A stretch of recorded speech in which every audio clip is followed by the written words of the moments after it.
श्री कृष्ण कहते हैं कि कर्म करो और फल की चिंता मत करो। हरे कृष्ण दोस्तों, आज मैं लेकर आई हूँ कुछ beautiful lessons from the book the theory of Karma. कर्म तीन प्रकार के होते हैं: क्रियामन कर्म, संचित कर्म और प्रभात कर्म। क्रियामन कर्म यानी आप जो कर्म अभी कर रहे हैं वो क्रियामन कर्म है।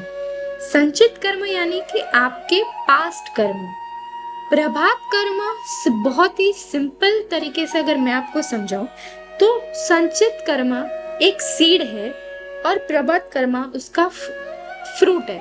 यानी आपके जैसे पास्ट के कर्म होंगे वैसे आपका फल आता जाएगा, वो आपका प्रभात कर्म।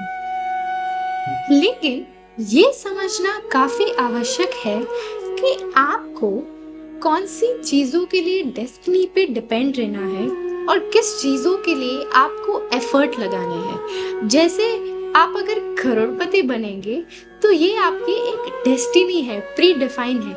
लेकिन अगर आपके पास पैसे हैं और आप इसका इस्तेमाल कैसे कर रहे हैं, ये आपका एफर्ट है, ये आपका काम है।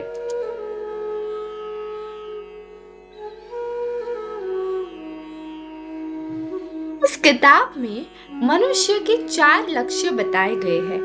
पहला है धर्म, दूसरा है अर्थ, तीसरा है काम और चौथा है मोक्ष।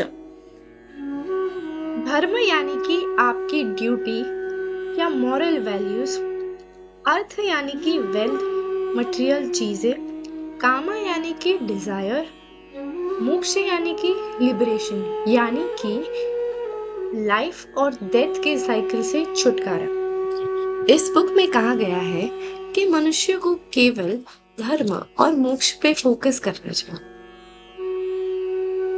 हमारा अधिकार केवल कर्म करने पर है, लेकिन उसके फल पर कभी नहीं है।